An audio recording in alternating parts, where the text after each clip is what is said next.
Welcome to the Public Accounts Committee, 13th of February 2025. There has been a widespread perception that NHS Dentistry is in a state of crisis with huge regional variations in access to dentistry. In 2024, the previous government has published its dental recovery plan aiming to increase the access to the NHS Dentistry by more than 1.5 million additional courses of treatment in 24/5. The NAO's report in November 24 found the plan was not on course to deliver these extra courses of treatment. Even if the target was reached, it would still be 2.6 million fewer treatments per year than the pre-pandemic levels. So today we will be examining the current levels of access to NHS dentistry, how the department and NHS England set up and monitored the dental recovery plan and plans to improve access to NHS dentistry and reform the dental contract. So to help us with all that, we're very pleased to have the interim permanent secretary, Professor Sir Chris Whitty, with us. He, of course, is the interim permanent secretary, as I've said, at the Department of Health and Social Care, and chief medical officer, as we know from our television screens. Sir Chris was chief scientific advisor for DHSC from January 2016 to August 2021. Jonathan Moran, CBE, you're over there, Jonathan, is the Director General for Primary Care and Health Prevention, Department of Health and Social Care. Prior to this, Jonathan was Director General at the Office for Health Improvement and Disparities at DHSC. For NHS England, we're pleased to see Amanda Pritchard back again, Chief Executive of the NHS England. Amanda's been Chief Executive since July 2021. And to my left is Ali Spark, extreme left, yes, Director for Pharmacy, Optometry and Dentistry, NHS. Ali has been in this role since August 2021. And in between those two is Jonathan Wong. I hope I pronounced your name right, Jonathan? Jason Wong. I'm getting a new pair of specs. The lenses are ready for collection, and they're going to be bifocal, so I can read things and see you all at distance. Jason Wong is the Chief Dental Officer of England. He's the NHS and Department of England Social Care. In this role, Jason represents the head of the dental profession in England. So a particularly warm welcome to Ali Spark and Jason Wong, as this is their first time in front of this committee. Welcome, both of you. Well, welcome all of you. So we will make a start, please. And I think I'm going to start by asking perhaps Professor Whitty, how do you like to be referred to? However you wish, Joe. But most people call me either Chris informally or Professor Whitty formally. Whichever committee members want. We've received a sort of fairly late notice, this letter of the 11th of February, informing us of an error in the calculations. I think perhaps we should start, if you would, perhaps you or Amanda would explain what the implication exactly is of this. I can do it. Yes, I'm happy to take that, Chair, thank you. We wanted to be completely transparent with the committee, so as soon as we became aware that there was an issue with the modelling, we wanted to share that with you in advance of the hearing today. My colleagues can give more detail, but basically what has become clear is that in taking account of what the 200 million funding for the plan would buy, we've overstated the number of new patients that would cover, partly because there were some costs that weren't included and others that were included, and then that was compounded despite multiple Department of Health and NHS England reviews. In practice, two things worth noting. The first is the gap in funding to get to the number that was in the plan is about 33 million, so well within the scope of the underspend in the total dental budget. So it did not impact on the operational ability to deliver the new patient premium, and it wasn't something that was flowed through to systems when they were doing their allocation. So they got the right numbers, not the wrong numbers. But second point is it does not change the fact that this was not a successful plan. Okay. Anna Dixon, do you want to examine that? Yes. Obviously, the NAO report suggests that the wider modelling that was underpinning this plan was recognised back in March of last year, that there were sort of things that were not giving confidence. So it's obviously very disappointing that something as fundamental as the sort of costs and number of appointments was based on flawed analysis. So I suppose, firstly, what confidence do you have that the modelling capabilities in the support of any of your dental recovery work now and in the future is going to meet the basic standards that an analytical service within government should? We've now designated the dental service as a business critical model. So that means we have additional resource but also quality assurance on anything that comes out of that model in future. So why was there no quality assurance on it? There was, it was a mistake. So I think we just have to hold our hands up. There were multiple people from both NHS England and the department that looked at these figures over a prolonged period of time and they did not spot it. And it is with apologies to the committee that this has come out so late in the day. And do you also have to notify formally the National Statistician or any other actions that you'll be taking? We formally notified the NAO and we'll take advice on whether we need to formally notify anybody else. I would just say the one reassurance is it actually has no material impact on either what was said in the plan or the ability or otherwise to deliver. Is that because of the assumptions about the underspend? Exactly right. Okay. Danny, do you want to come in? Yeah, just briefly, I'm guesting today on behalf of the Department for Health. Oh, I should have welcomed you. I'm really no sorry. Problem at all. You are very welcome, inform Danny. So thank you, Chair. As my colleague has mentioned, back in March last year, the Health Committee looked at dentistry, and it became clear to the committee at that point there were concerns about the modelling. The BDA and their evidence raised serious concerns about the modelling. So I wonder, based on the history of that concern, when was this designated a business critical, and when was extra quality assurance put in place? Is it now, or was it following concerns a year ago almost when the modelling was questioned? Again, just transparently, it's now. So the NAO, I have to say, also didn't pick up that there was an error because I think it is so complicated. The Health Select Committee, which I wasn't a member of at the time, but it is a respected committee of this place, heard concerns about the modelling, raised this concern formally in our inquiry. So it sounds like those concerns were true.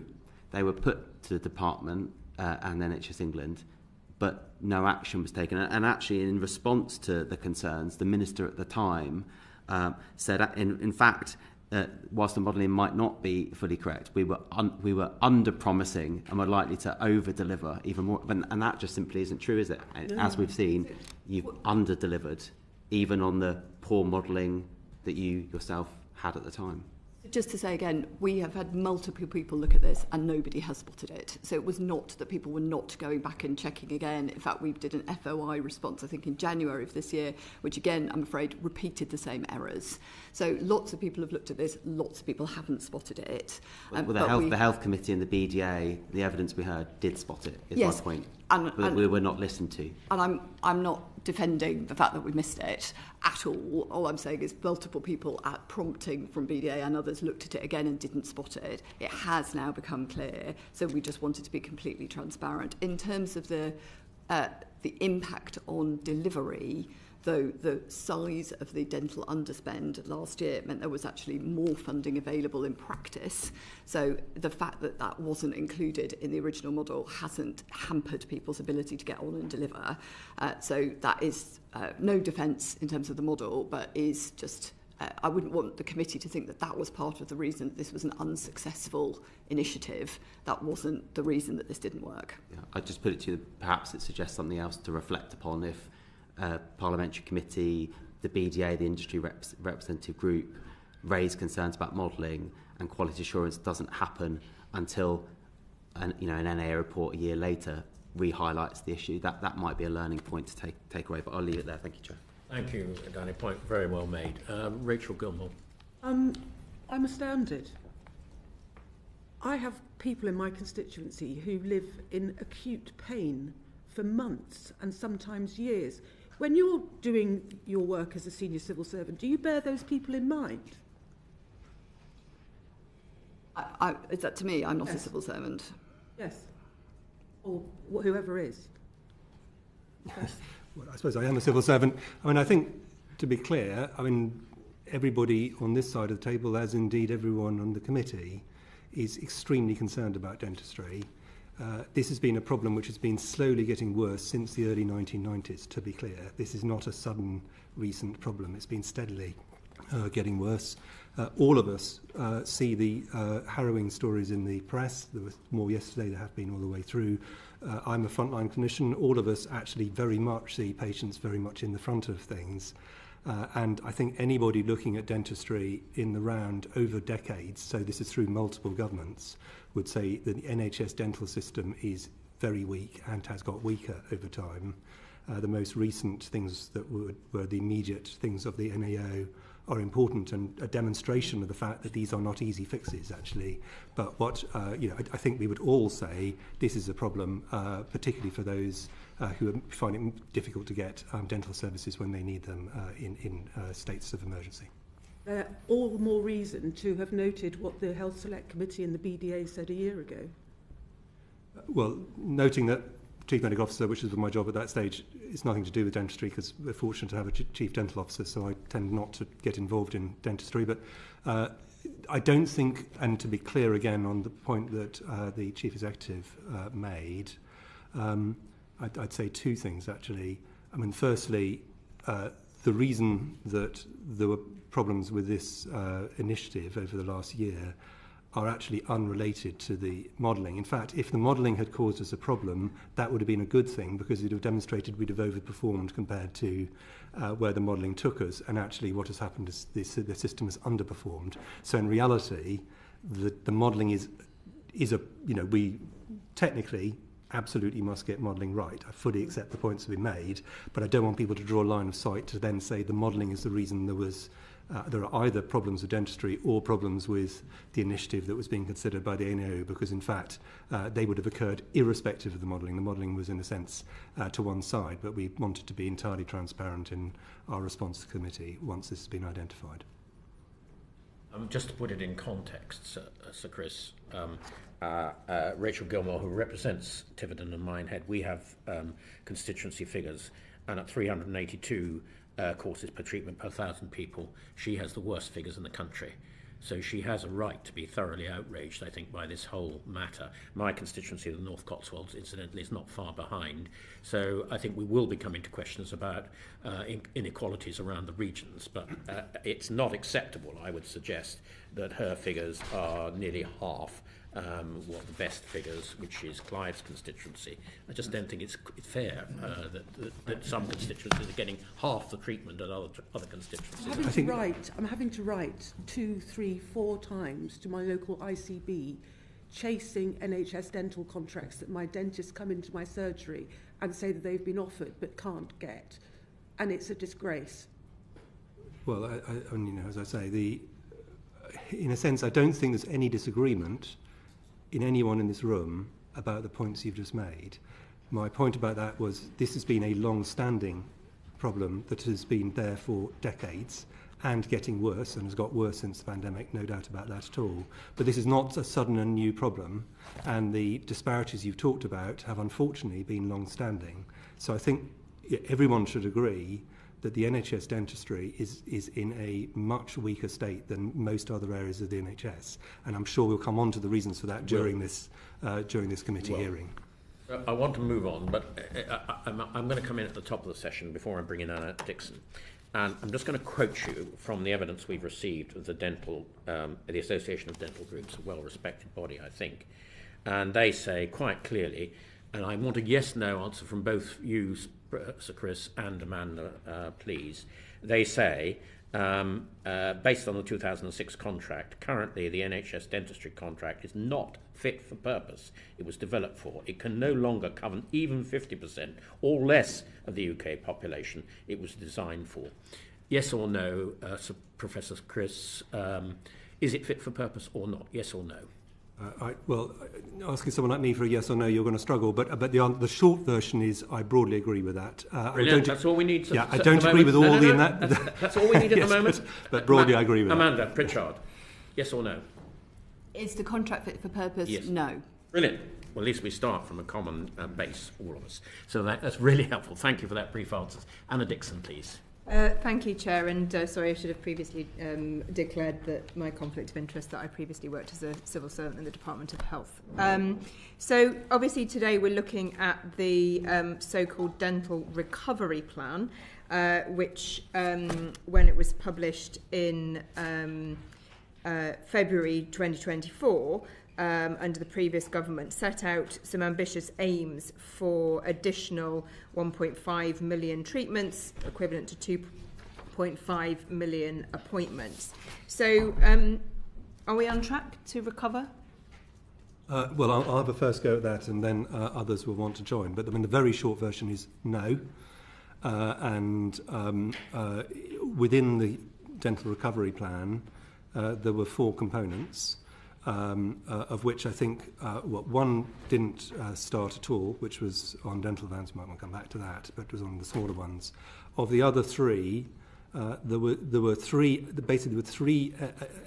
elements which were aiming to address recognised problems. So the problems were real. Everyone, I think, would accept that, including dentists and people who look at this field.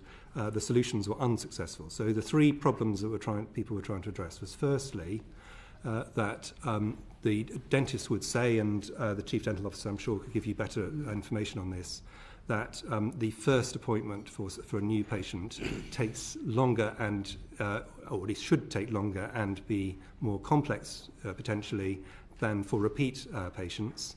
And yet there was no incentive for people to take on new patients. So there was a patient premium that was for a simple event for £15 and £50 for something which required greater measures. So the aim of that was to address a problem which had been identified by dentists as one of the reasons people were not taking on new patients in the NHS. The second issue was that there are areas of the country, and we've heard absolutely rightly, some areas are even worse than others, but there is no area of the country that is good on this, where there are particular lack of dentists. And therefore there was a scheme which I'm going to loosely call the Golden Hello scheme, just because I think it makes it clear what it was, which was £20,000 premium given over 3 years to people to move to those areas. These were areas that had long periods of dentists being advertised but not being able to fill posts, and this was a way of trying to incentivise this.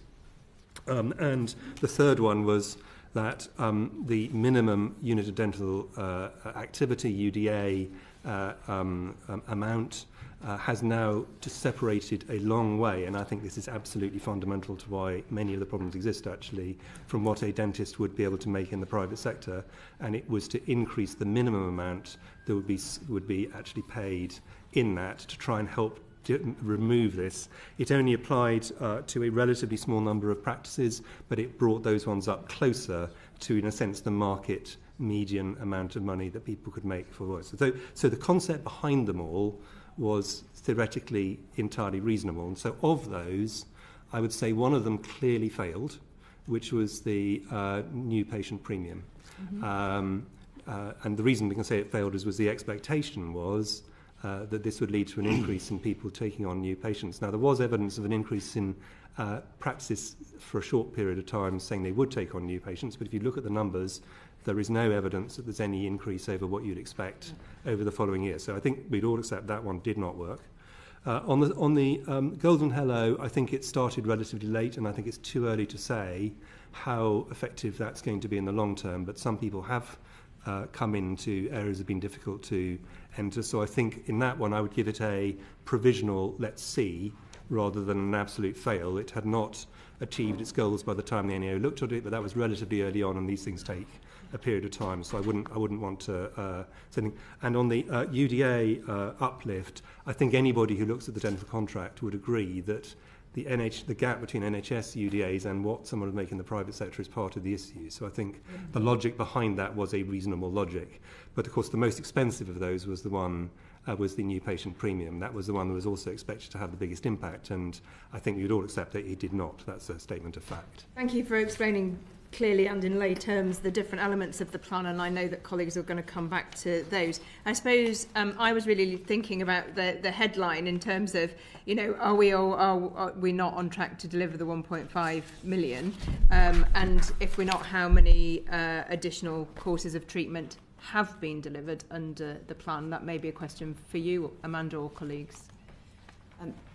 Yeah, I can, Ali, I'm sure can provide a bit more detail, but overall, as Sir Chris said, or Professor Whitty, sorry, I don't know I've forgotten which one we're going for today. But as my colleague said, we are clear that the new patient premium, which was the one that was designed to drive more activity, has not only not delivered that, but actually, as per the NAO's findings, we have actually seen fewer new patients this year.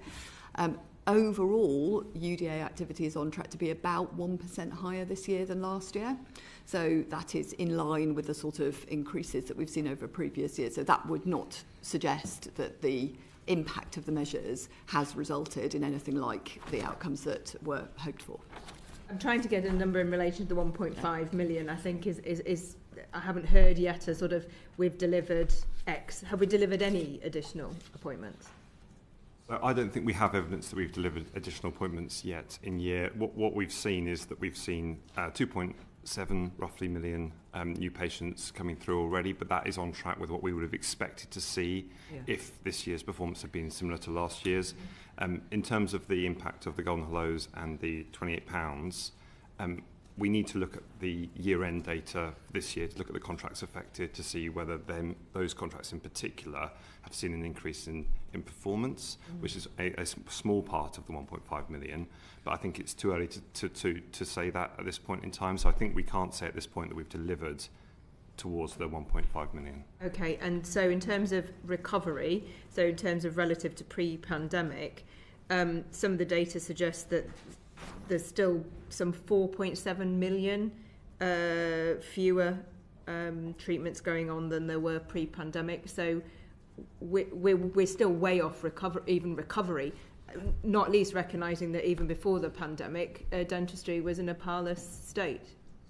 I think that's correct. So we have seen levels of access across adults and children increase since the pandemic, but they're not yet at levels that we saw prior to the pandemic. So, for example, for adults, we saw, as of 2024, about 40% of adults in the previous 24 months. If you compare that to before the pandemic, it was more like 48, 49%. For children, 56% in the 12 months, because we measure it on a different time scale. Before the pandemic, that was 59%. So the access for children has recovered at a slightly quicker rate because we try to prioritise that. But it's absolutely true that the access overall has not recovered to those levels. Yeah. Okay. And I suppose the other measure of this is the extent to which, I mean, as we said, pre-pandemic, only half of people are accessing anyway. So we may come on to some of the more fundamental issues and how they're going to be resolved with dentistry in general. But obviously we're also seeing dentists still continuing to opt out of NHS, reducing the number of NHS hours, and some of them giving up on NHS practice altogether. So on that, any recovery, or is that still going sort of in the same trajectory that it was pre the recovery plan? So we actually have a similar number of dentists doing NHS activity than we had before the pandemic. It dropped slightly in 21-22 and it's climbed back up again. But I think the fundamental point you're making is correct, that on average, dentists who work in the NHS are spending slightly less of their time on it. But we'd be looking at clearly getting to at least the 240 in order to be confident that this had delivered what we'd hoped. Okay, as it stands, not a single dentist practice in my constituency is taking on any new adult NHS patients. One of my constituents, a sergeant stationed in a camp, has said he's unable to get himself registered or his wife or his 3 children, despite serving in the armed forces. So how can you ensure my constituents that these Golden Hello dentists are being appointed to where they are most needed? Because in my constituency, it feels like they're absolutely nowhere to be found.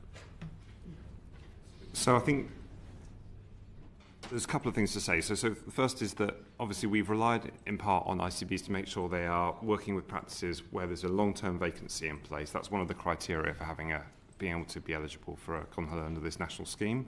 There are local variations of this, and it may be, and we can look at this. Your ICB is doing other work in this area as well, but the Golden Hellos are therefore designed for particular practices in particular areas where there's real issues with recruitment.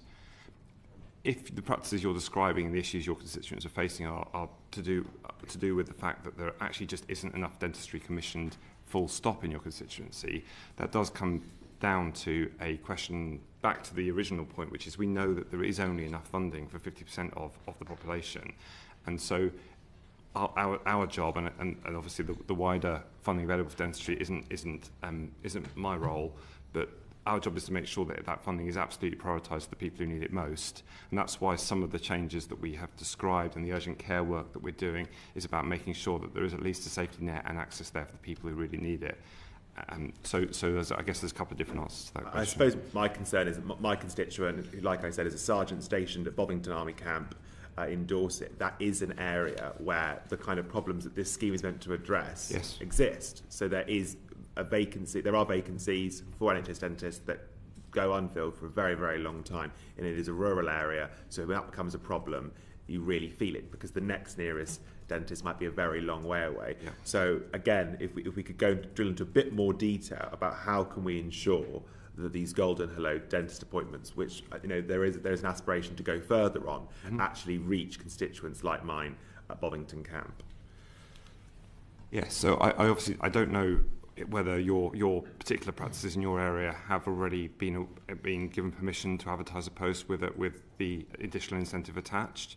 But that is, as you say, that those are exactly the kinds of practices that the scheme is intended to address. Yeah. I wonder, Chair, should we write to you with detail of which practices have attracted the Golden Hello posts? Would act as an incentive. Works, And why don't we explain what the allocation process would be really was helpful. as well? Thank you. And just getting that clarity that they are actually going to where the need is most acute. You had obviously offered us reassurance today, but some further clarity there would be appreciated. Just finally on this point of the Golden Hello scheme, obviously, as has been touched on by members here today, dentistry has been in crisis for many years.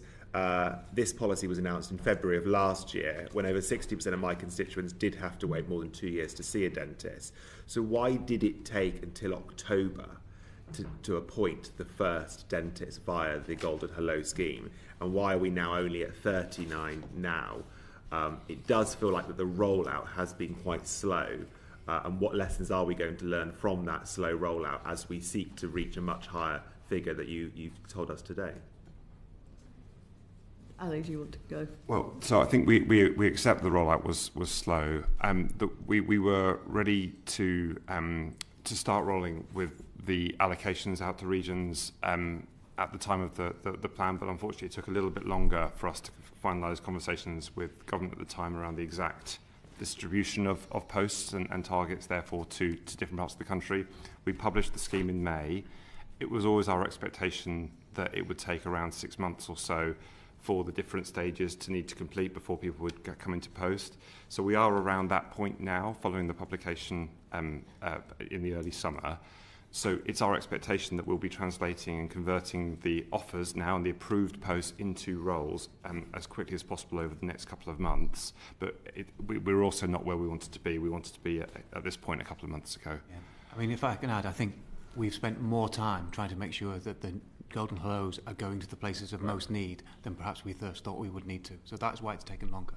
Okay, it's about trying to get it targeted properly. Can I just come in here? Is this going to resolve the regional disparity? Now, I don't in any way begrudge Clive Betts sitting next to me, but he has the highest number of courses. Well, no, Sheffield does. There are differences in Sheffield. All right, okay, but Sheffield South East in your constituency has 800, and I'm not begrudging you that. But poor Rachel Gilmore over here only has 382. I mean, that is a shocking regional disparity, and it's what can be done to start to address that, Amanda, please? Sir Geoffrey, could I just say, it's not just that it's a shocking regional disparity, but it's also shocking that my constituency, the most deprived in the country, has the lowest number of dentists. So it's not just the regional disparity, it's the social economic disparity.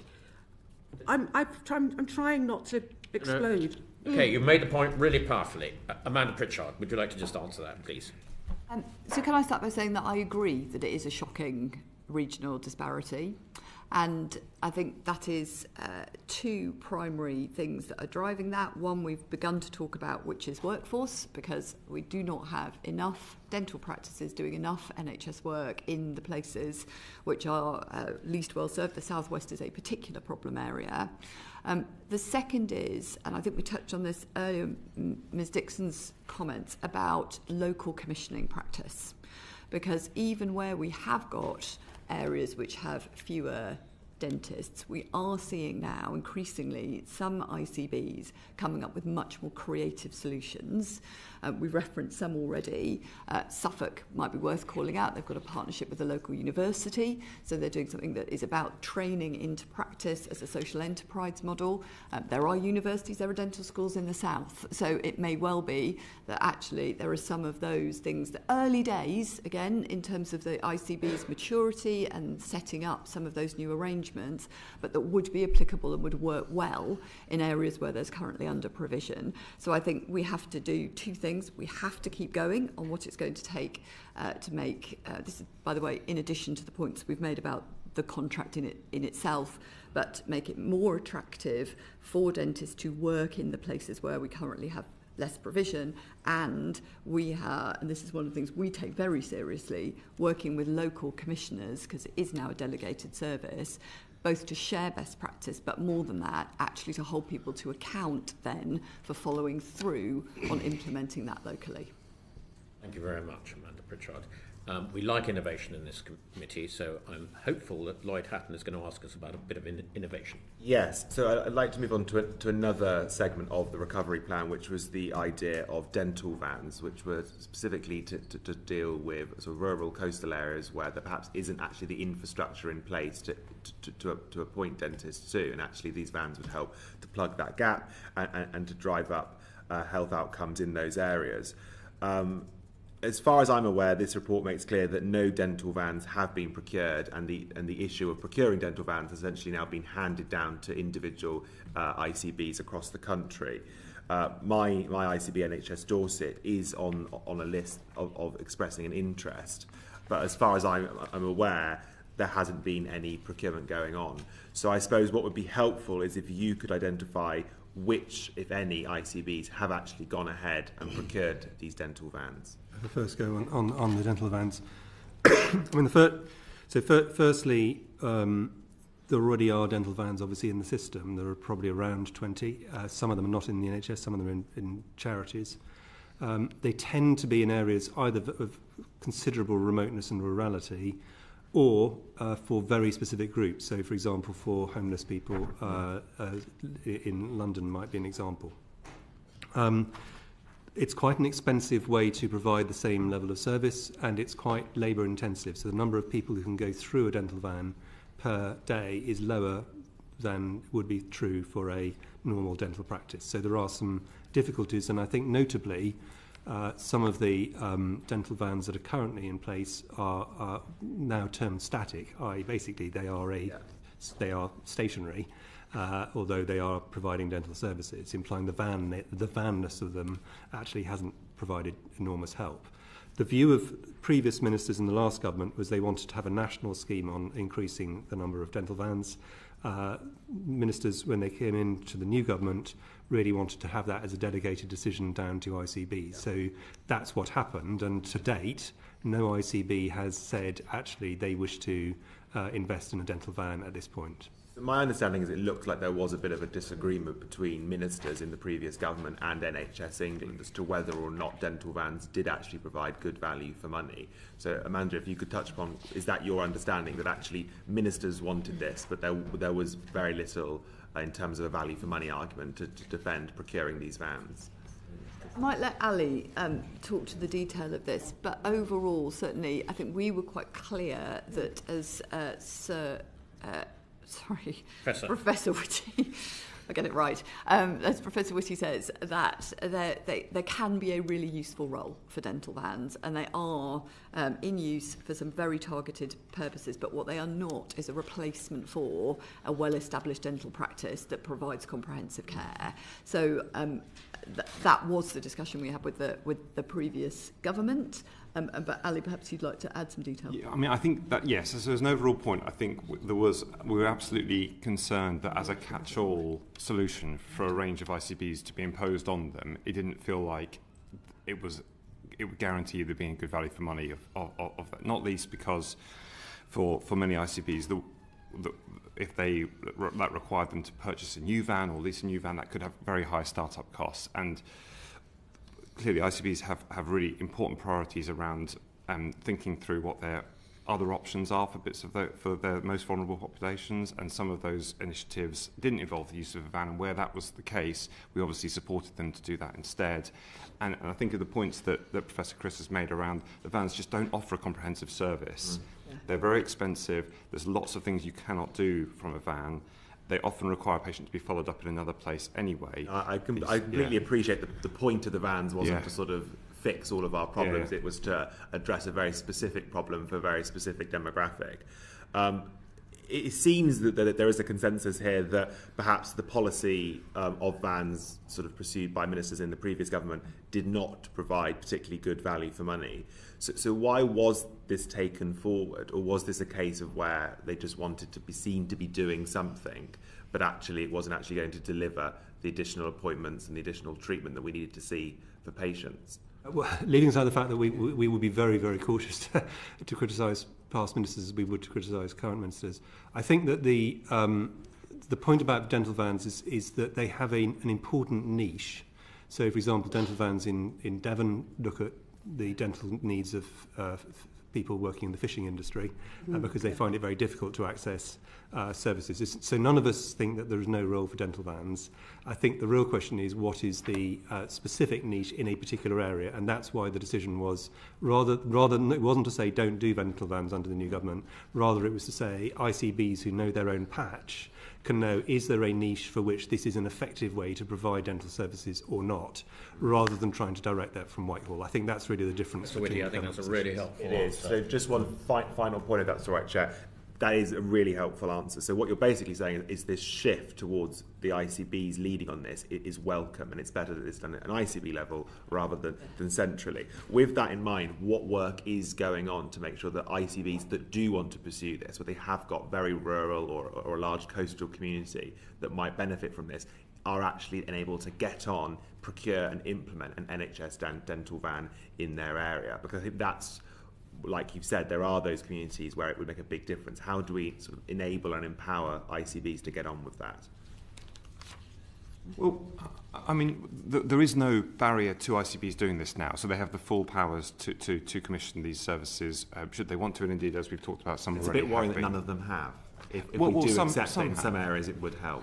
Yes, so I mean, some have, and we've talked about Devon, we've talked about Cornwall, there's different services, and I know we're short of time, Jason may want to talk about some of the other examples, but there's absolutely nothing stopping this, and we're supportive of ICBs that want to take it forward. All we're saying is we don't wish to impose it on an ICB where it doesn't want to make that choice. That's really helpful. Both Professor Chris Whitty and you, Mr. Sparks, really helpful. Thank you, Lloyd Hatton.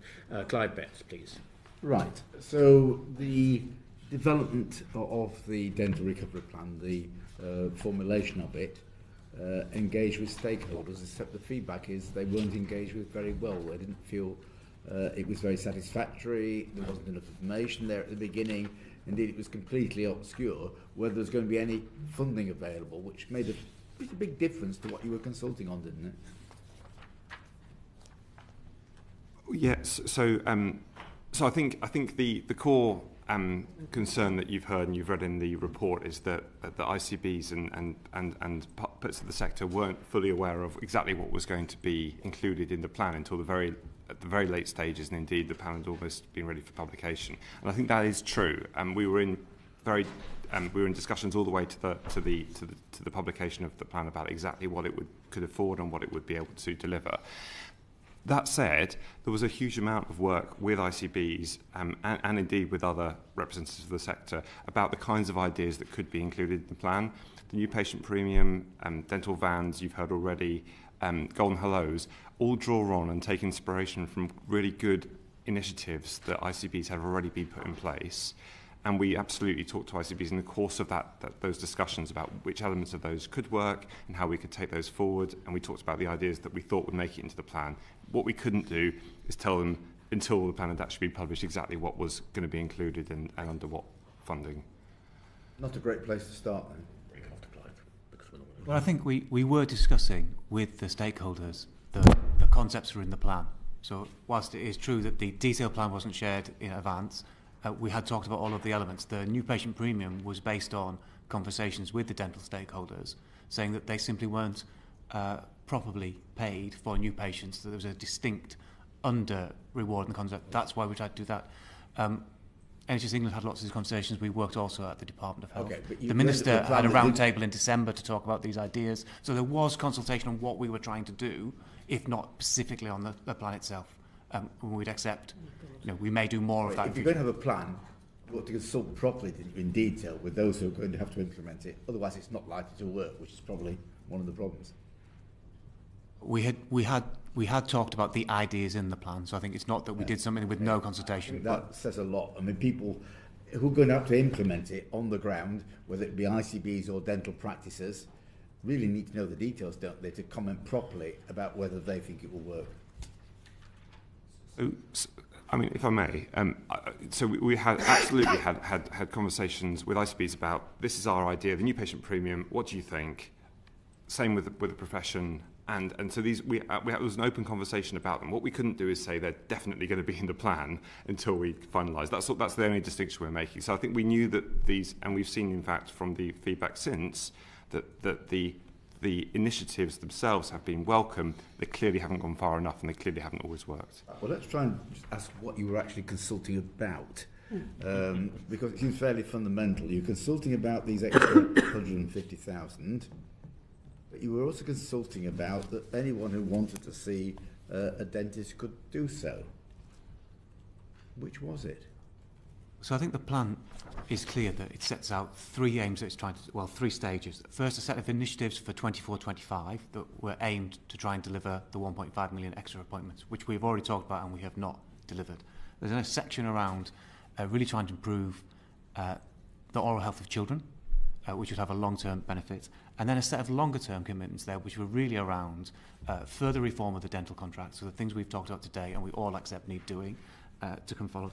A set of things to try and really get more out of the existing contract, including having ICBs use their new powers to reduce the contract levels of dentists that are not doing NHS work, to allow them to give to others, which is only newly available to us, so that was part of this process. And then a set of things around workforce, both increasing the numbers of the workforce, as the Chief Executive of the NHS has talked about today, and trying to help with skill mix. So we have, for example, changed some of the regulations around practice to allow dental therapists and hygienists to do more things. So really freeing up. So there's a broader set of things that we're meant to get to the key objective, 1.5 million additional dentistry treatments, which hasn't been hit. Okay. Yes. That was a clear target. Yes. But then you had another target, whether it was an aspiration or a hope, that everyone who needs to see a dentist will be able to do so. I think that aspiration requires to deliver all three of those elements I've just talked about, including the longer-term reform of the contract. Was that not So can I just correct that last statement, just to be clear? Even had all of the aspirations of this plan been achieved, we would not have got to a point where everyone could see a dentist. So I just want to be really clear. That was part of the plan, though, wasn't it? It wasn't an aspiration, it was part of the plan. Part of the plan. No, I'm giving you a mathematical statement. Yeah, I know. Yeah. So essentially what we had was a grandiose aspiration, which was part of the plan, and a mathematical statement, and the two didn't link up, did they? They weren't the same. Well, I wasn't involved in this at this stage, so okay. I'm going to stick to the maths, and the maths of this is actually if you put the two together. You're the interim permanent secretary, nevertheless, Sir Chris. So, in your current role, you can see you have a plan. No, I'm agreeing with you, Mr. Betts. I'm agreeing with you about your point. What I'm just saying is I'm not trying to explain the difference. Thank you. Yeah. Done for the time being? That's the time, yes. Yes. In sort of established practice of this committee, I'm now going to suspend this session to briefly allow for a short break. So we'll take a short break, and the clock is now at 11:27. Shall we say we'll be back here by 11:35, absolute latest, because we've still got a lot to get through. So order.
We'll now restart the session. Are we broadcasting? You should be. It'll be coming on. We are.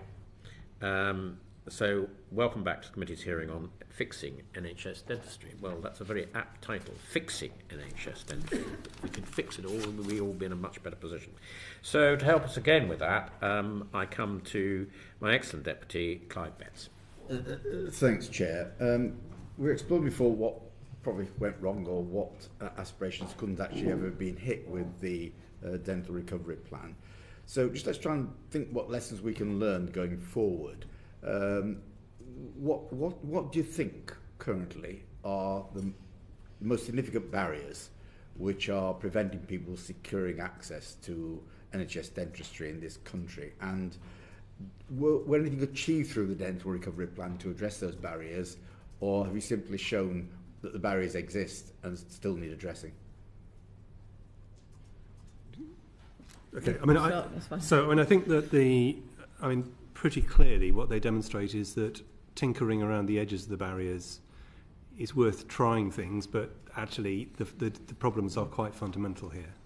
I actually think, I mean, although to take the new patient premium, for example, I think there was a genuine belief, not just in government, but actually outside it, that this would be likely to lead to an increase in people taking on new new patients. It was done in consultation with the BDA, which was mentioned, and others. And so the fact that it had no effect at all, now accepting that we don't know the counterfactuals, we don't know what would have happened if that hadn't been in place. Nevertheless, let's just take the numbers straight as they are. I think what this shows is this is a more fundamental problem even than originally you would have assumed.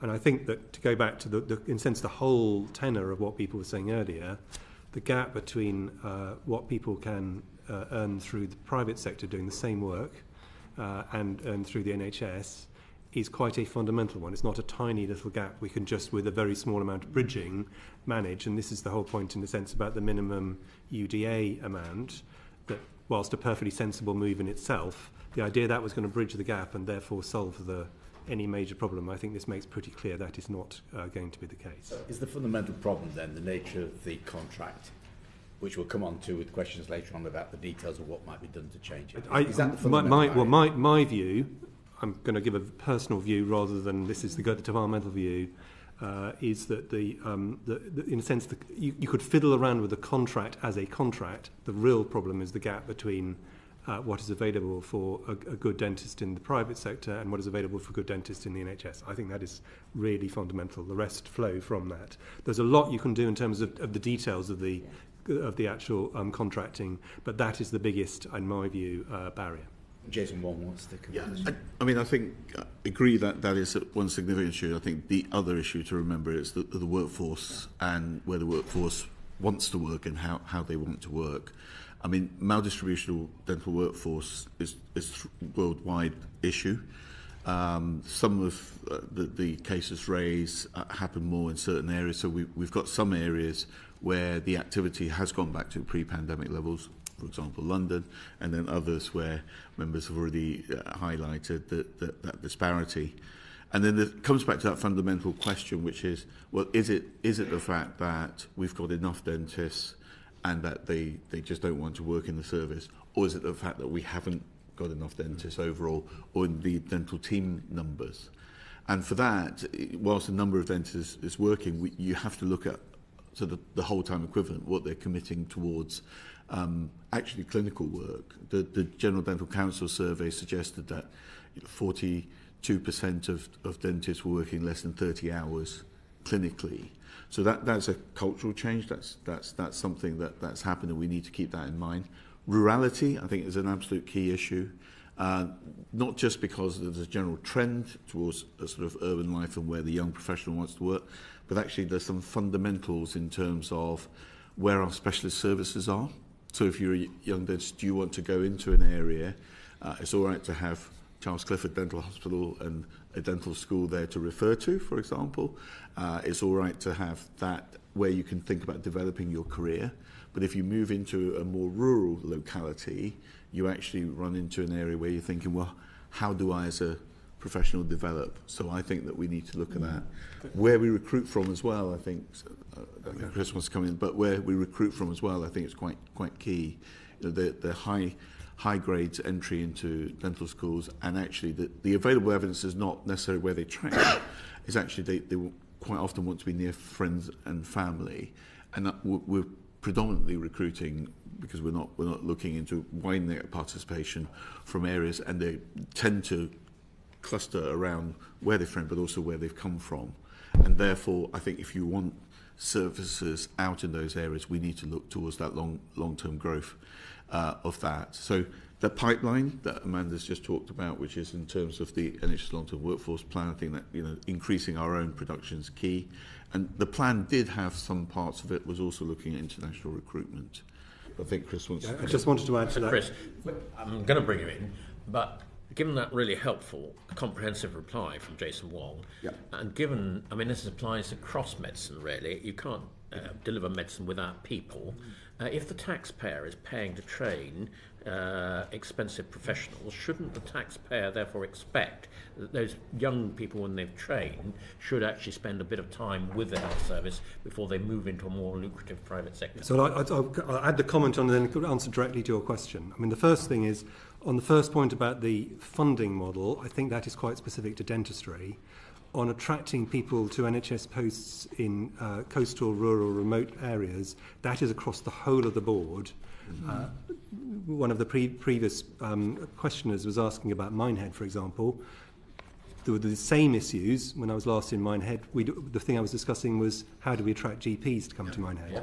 So this is not exactly. So this is not. We shouldn't see dentistry as it's probably the most extreme, but it is not the only issue. And in fact, all around the coastal strip, I did a whole report on this. So for people who are interested in this, there has been a serious problem about attracting people, doctors, nurses, dentists, and other health and social care workers. So I think have a meeting with you about Minehead, then, please.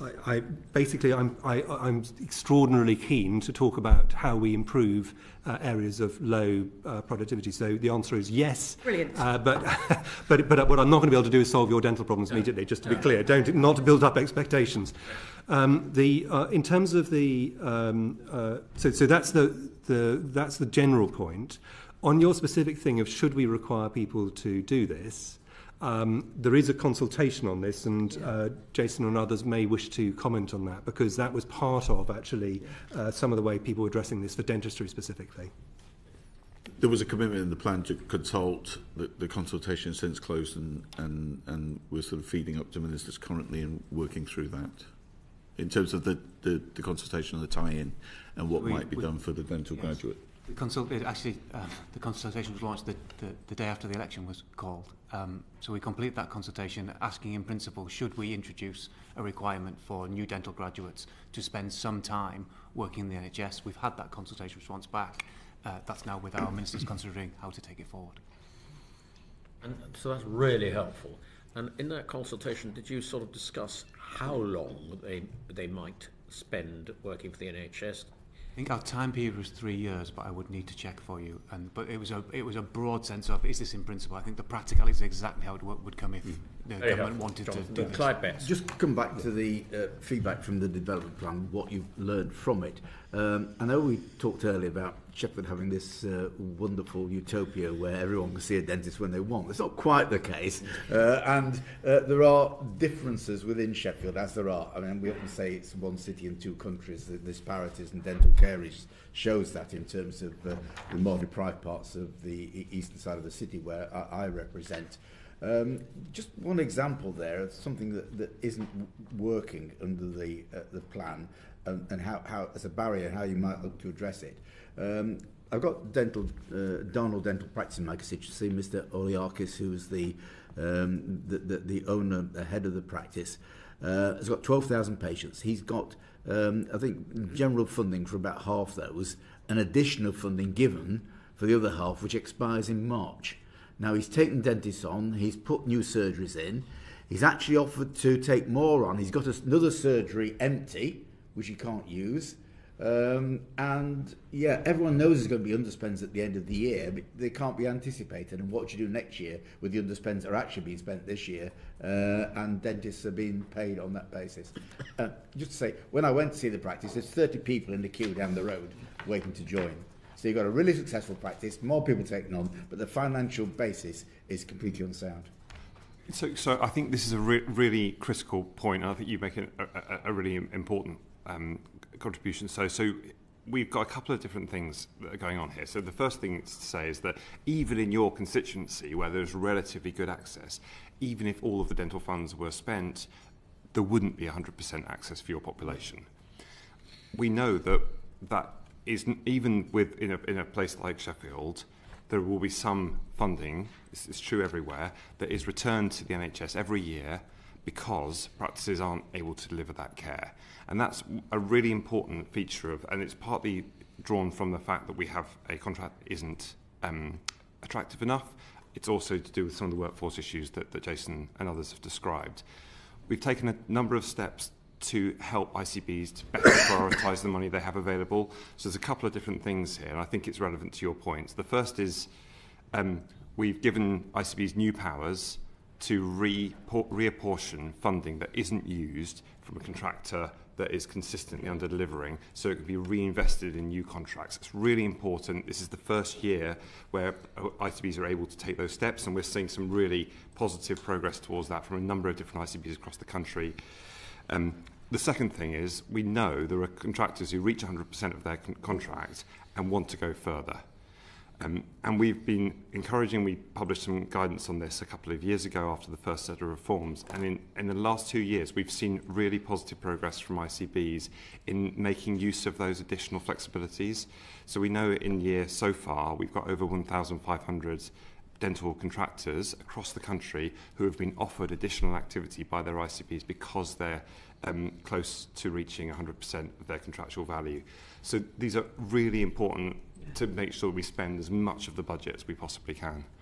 What happens next year when the money, it's not repeated automatically into the contract?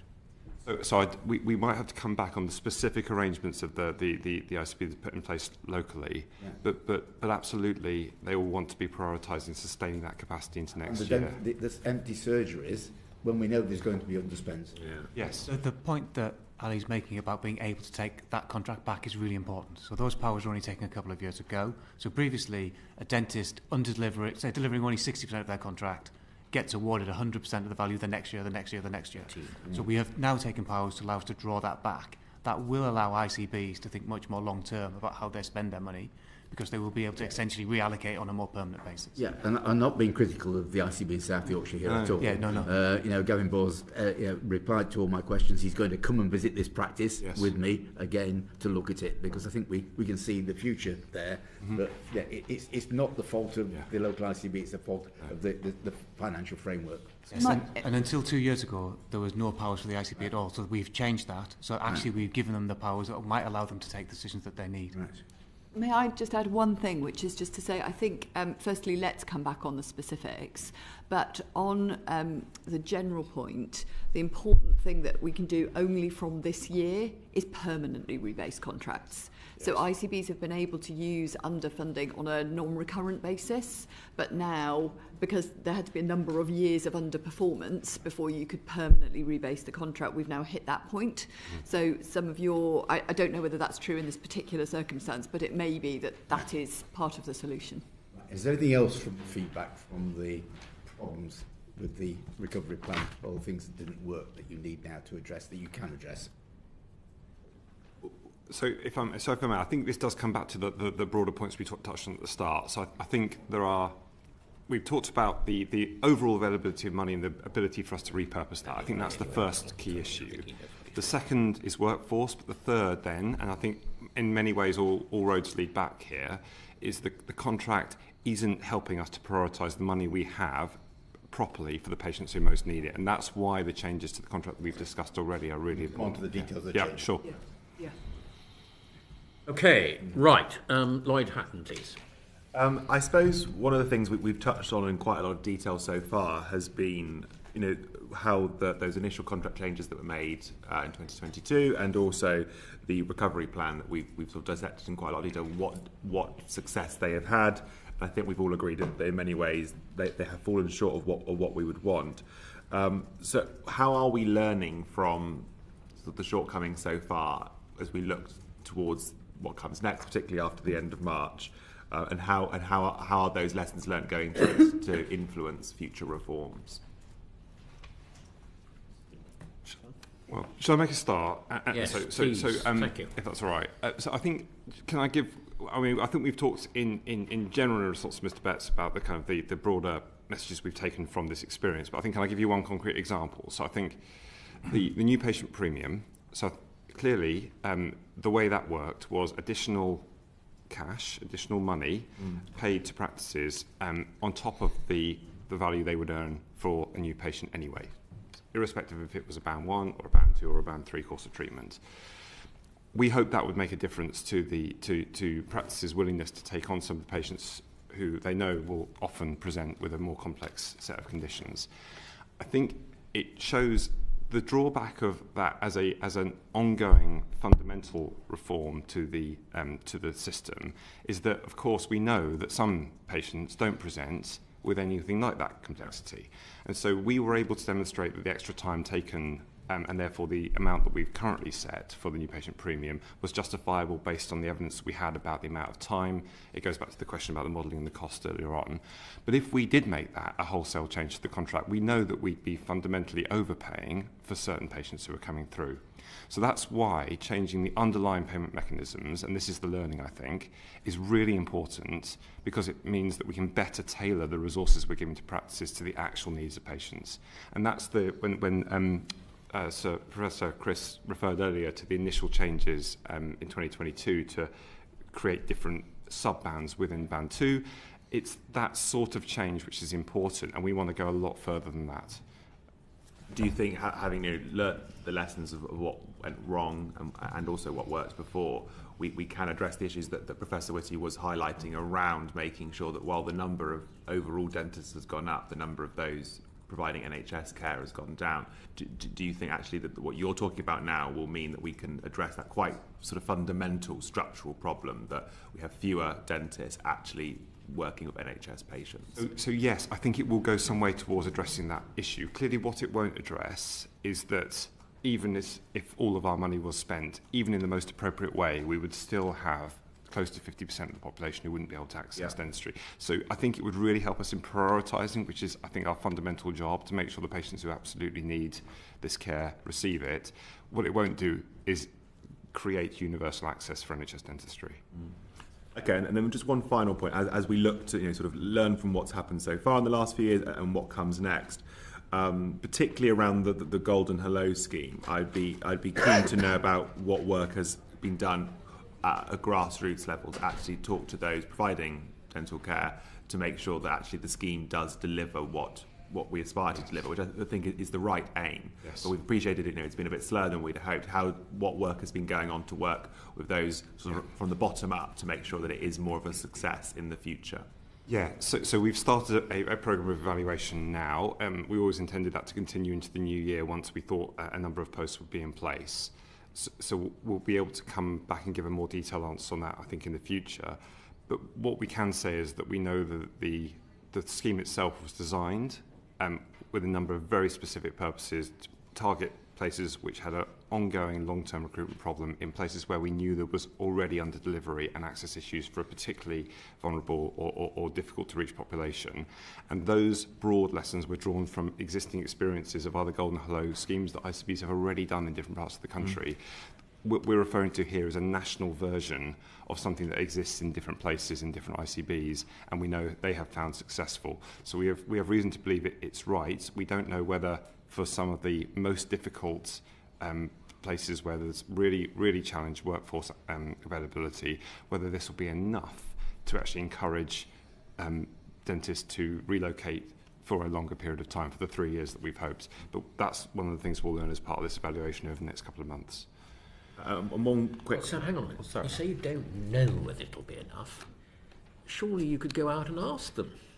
Well, as I say, we've used that. We based the value that this is £20,000 available to dentists under this national scheme, split over 3 years. 10,000 the first year, then a further 5,000 the subsequent 2 years. That is based on experiences that we have seen in different parts of the country where golden hellos have worked. And it's also based on the similar GP scheme that has been in place for the last number of years as well. What I'm not saying is that we can guarantee that in every part of the country that is struggling to get a dentist, this will be sufficient to attract. This is because we do need to fix the contracts and some of the other underlying causes of the NHS not being a sufficiently attractive system at the same time. Thank you. Lloyd Hatton. Just one final point, if I may, Chair, is just in terms of it'd just be really useful for the committee to get a better understanding of when you are doing this sort of bottom-up engagement with dentists and with the wider workforce, what are the main challenges that they are actually coming back to you with? Because I think what would be sort of really useful for us is to get a better understanding about actually, even with these schemes, things are obviously deteriorating. As we have examined, most of the figures are going in the wrong direction, and the number of dentists providing NHS care has been going down. So what is actually the feedback? It sounds that there has been some genuine engagement, which is welcome, but what are you hearing? And are we going to make sure that whatever comes after the end of next month, as we look beyond the current recovery plan, actually takes that into account? Yes, and I know Joseph wants to come in, but let me just say, I think everything we've described so far comes out of a range of the conversations we've had with different, and not just dentists, but also therapists and hygienists and nurses. We've run a series of focus groups over the last 18 months to try and understand and get underneath these issues in a much more detailed way. And I can come back to some of the detail of that if that's useful, but I know that Dr. Warren wants to come in. I think one of the sort of feedback we've gotten is whether the incentives were strong enough for people to change behaviour and accept new patients. And one of the worries I think practices, providers and performers have is opening the book to what they see as the risk of someone with the higher needs in terms of the level of treatment, the complexity of treatment that is. So I suppose the lesson to be learned from this onto the next is that if you're going to have an access scheme of any sort, and be it originating from a urgent care basis or routine care, then you must do something to address in terms of the incentives that the practice has. So where there is a higher needs and higher treatment needs and higher treatment need to be carried out, that needs to be worked in as part of that plan. Because you pull the lever here, it won't affect the other. So the remuneration system must change on that part, so that if they do have the high needs patient coming in, that is something that has been looked at and rewarded appropriately. And that is a significant structural change. As I said earlier in today's session, there is not a single dentist practice in my constituency which is taking on new adult NHS patients. So do you believe that the engagement and the consultation at that grassroots level has been sufficient, that we can begin to turn around that sort of structural problem where more and more of those dentists are actually going to, for the first time, reopening their books and saying we will take on more NHS patients? Because actually, even if we do a number of the reforms which you've outlined today, which I welcome and support, we do have to fundamentally change that structure where you can have whole swathes of the country where not a single dentist is willing to take on a new NHS patient. I think what we can say is that idea of remunerating that part appropriately is not only part of longer term reforms, it's actually part of the thinking in the next set. So yes, is the short answer in terms of that feedback is going to feed into what we brought in order to make that change. And I suppose the last question, which is the million-dollar question, is how quickly do you think we could expect to see those sorts of changes? So communities like mine, but I know for many others on the committee, will start to see a dentist practice begin to take on new NHS patients. Because I think that's what's really important for patients in my part of the world, is that they look online, they go on the Dental Choices website, and there is absolutely nobody taking on a new patient. They would like to know what is the time frame for when that might begin to change. Not sure I can put an exact answer onto that, but the hope would be that some reforms is fairly imminent, and obviously will await such announcements. So and there will be variability. I think that's probably something that we need to address, but some of the initiatives, it depends whether you sit on the incentive part. I actually think both is going on. I don't think you can ignore the workforce part and what drives that as well as the system. But there are some in terms of addressing certain parts of the population where you may be able to flexibly commission, and that might be much quicker than other parts, the more structural parts. So can I just add to that? So I think that on the two sets of onward work that we've already described, so on the urgent care work, we already in discussions with government, as Amanda said earlier on, I think we can see progress on that very quickly, and that won't address all of the issues your constituents are facing, but clearly where there's an urgent need and where there's a need for a safety net and a meeting of their immediate requirements, particularly for people in pain, I think we can say that we expect to make very quick progress on that over the course of this year. It was in the planning guidance. Clearly, for some of the more fundamental changes in the reform, the discussions we're having with the new ministerial team are important. It's obviously a decision for them to make. If I could just put one very brief final piece to you. I mean, a constituent came to one of my coffee mornings, and an issue they raised, which was particularly frustrating, is that when they went onto the NHS Find a Dentist website, it did list some dentists as taking on new NHS patients. But actually, when they then picked up the phone or sent an email, that wasn't the case. They weren't. That is deeply confusing and deeply frustrating. So as I've pointed out, there is not a single dentist taking on a new patient, and yet the NHS's own website gives a list of those that are. So as we look to implement future reforms, and as we go beyond the current recovery plan, and we do this extra engagement and consultation, which you've already been doing, how do we sort of address those big gaps where actually you have patients that are being told one thing by the NHS website, but a completely different thing when they pick up the phone to speak to the dentist? Yes, I mean, I think you raise a really important point. It's clearly incredibly frustrating for patients, and we hear that as well. We should stress that the website itself is updated by dental practices, so they're the ones that are posting that information. So what I think happens sometimes is that information becomes out of date, or they do see some new patients, then suddenly that it's no longer relevant. So we already introduced in 2022 a requirement to update those profiles much more regularly. Clearly, there's a long way to go, as you've just highlighted. But some of this will come down to fixing the fundamental issues that are preventing those new patients from being seen in the first place, and therefore the website itself will never be the whole answer. But I completely accept that's very frustrating. You can see where my constituent is coming from when they have this bizarre situation. Yes. And then actually you're saying, well, in the future we will get to a point where we are starting to see some dentists take on new NHS patients. They need to know who those dentists are, and they need to have a reliable place to find that information. And right now, if they go on the Find a Dentist website, that's not the case. 45% of practices at the moment, as of the latest report we have, are advertising to us and to patients. They are taking on new patients in their practices. Clearly, as you've just highlighted, that is not always the case in practice, and we do need to understand what the reasons are for that misalignment of information. I agree. Thank you. Can I come in on the back of Lloyd Hatton's excellent questions? And NHS Gloucestershire, they're innovative, but they do say that they're currently only achieving 68% of their contracted targets they've been set. And no doubt they will, at the end of the year, have money unspent.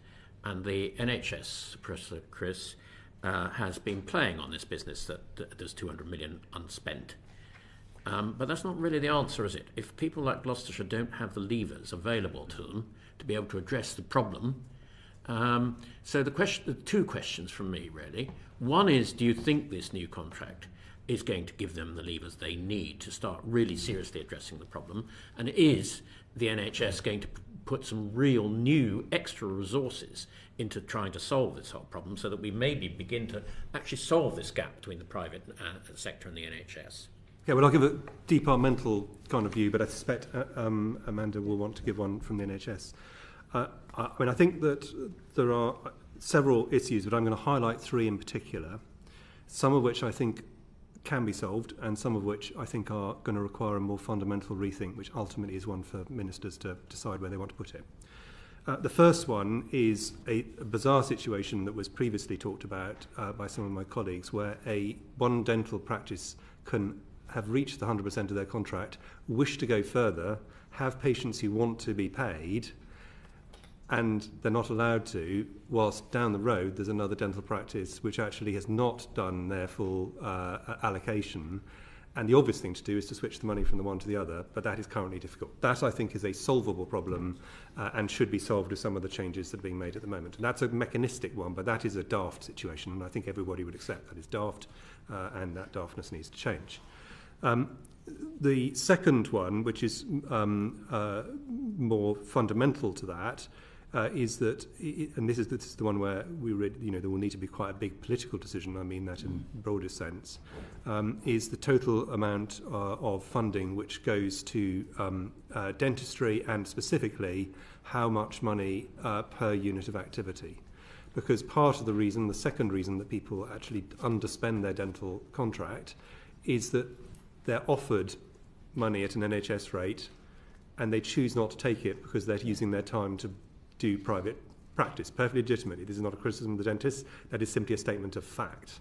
And that is because they don't see, at this point in of time, the NHS rate to be appropriate compared to what they would be able to achieve in other areas. So that is quite a big issue that needs to be dealt with.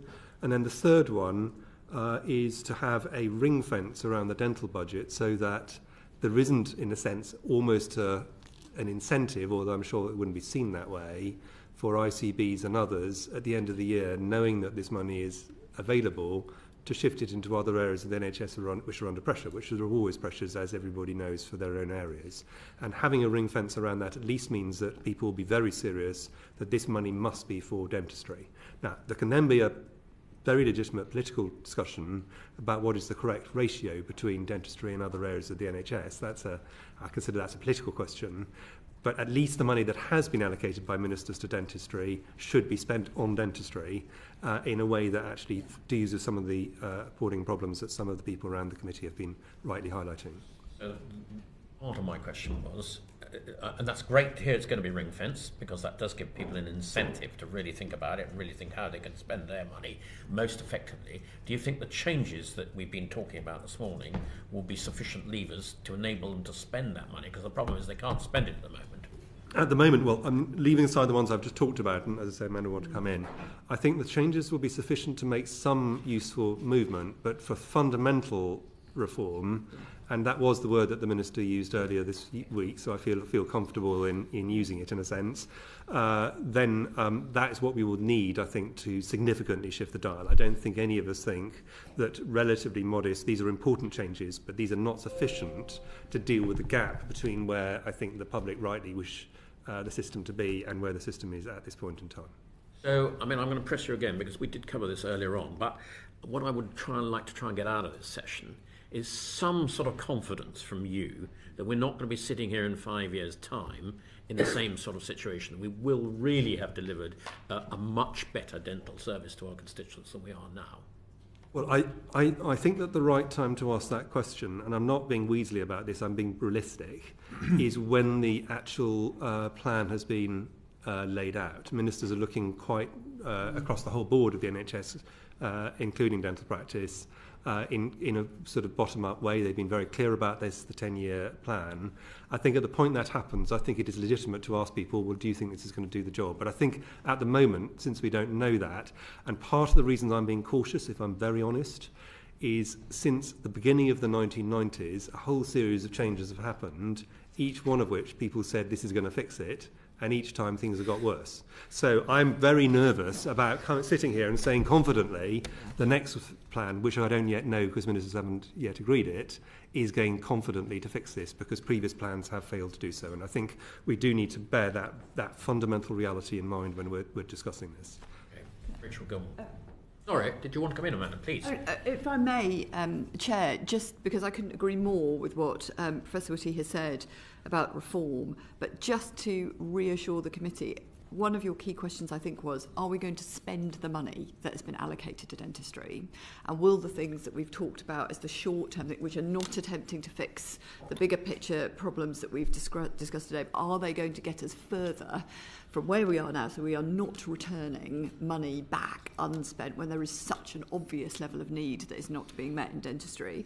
And I think I can give some confidence that certainly the sort of 3 things that we're doing right now will make a difference. So actually contracting for urgent care, additional activity in a different way as extra activity, working with commissioners so that they are developing enhanced access schemes locally, and this ability now to rebase contracts where there has been historic and persistent under-delivery. Those 3 levers are important, and certainly this coming year we would expect, as in 25-26, people to have much greater degree of ability to spend the money they have been allocated on dentistry. My caveat on that, and we've talked about it a lot today, but is workforce, because it is not as if we have a lot of dentists who are sitting around not working. They are working, they're working very hard, and if they're not doing NHS dentistry, they're doing private dentistry. So in order to fix the workforce long-term challenge, I do think this incredibly important point about training enough of our own dentists and then keeping them within the NHS just can't be ignored. I suppose the lie is that are you to put the money where your aspiration is?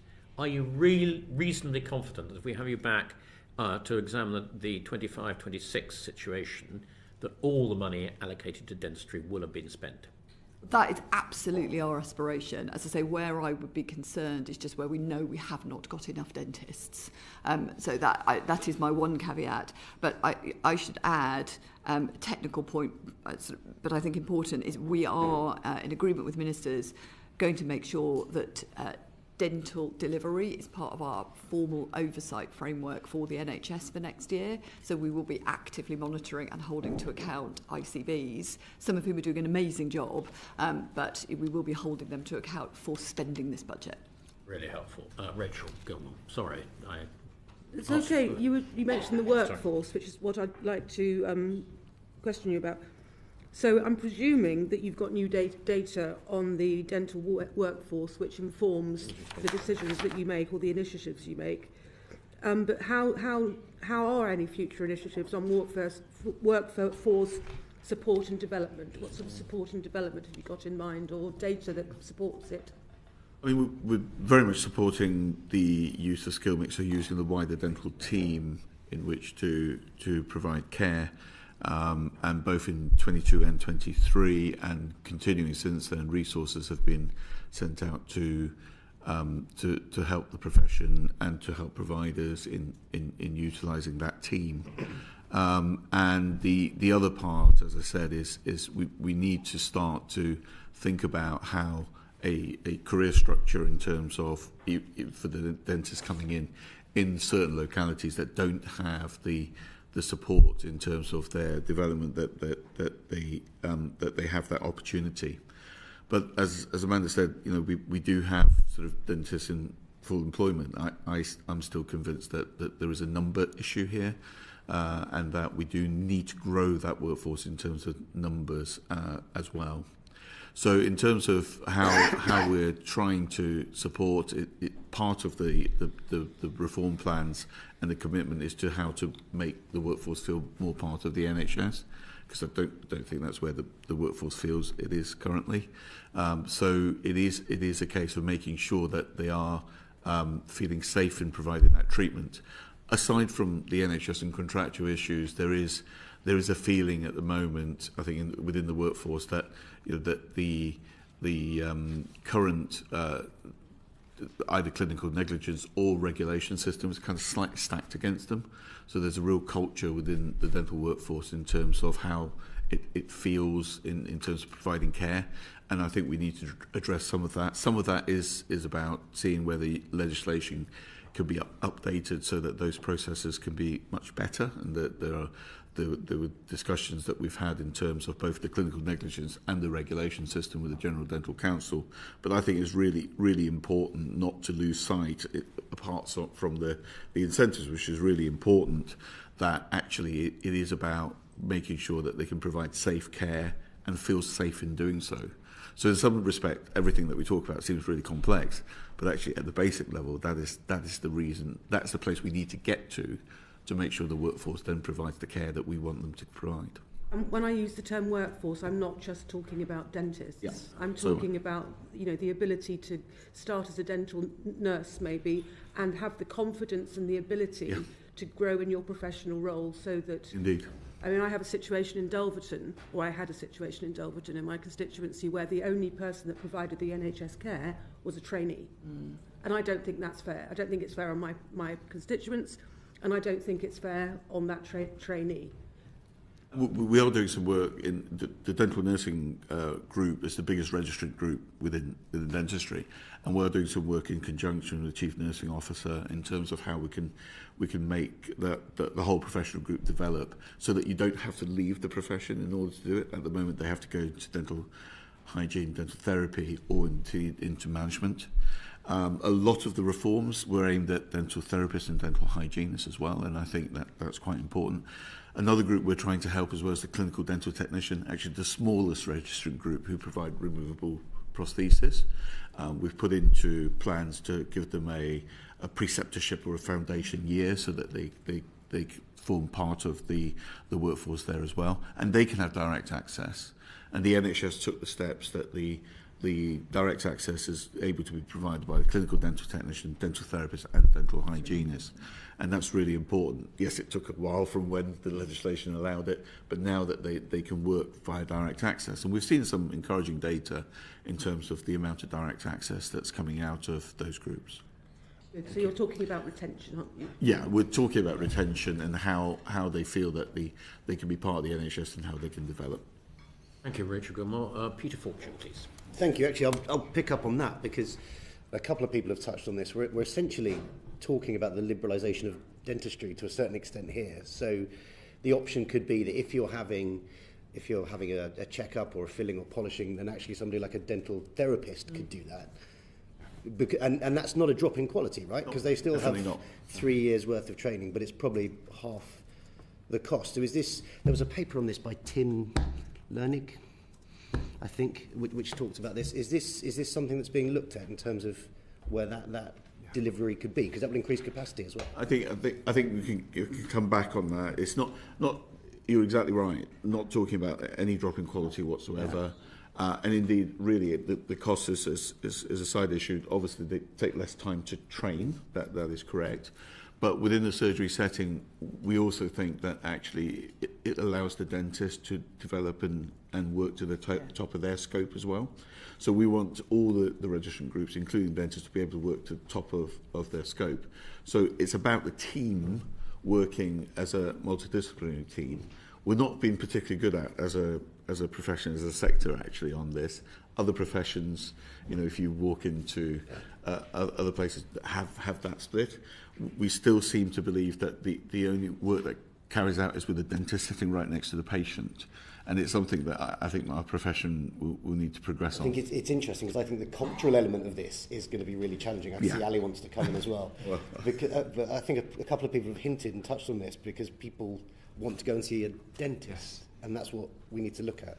Yeah, so I think it's a really important point. And can I just add just two brief things to what Jason was saying? So the first is that in 2022, when we last announced the package of changes, one of the things we made quite a big deal about at that point was how there's a sort of widespread misapprehension that other members of the dental team can't actually deliver a course of treatment, particularly Band 1, or carry out some of these activities on the NHS.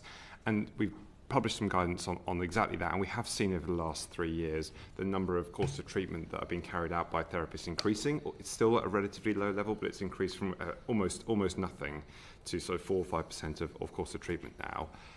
It links back to the reform question though, because the way we pay for and structure the contract incentivises the course of treatment to be delivered by dentists, because it's quite hard to separate out some of the other activities and do them separately.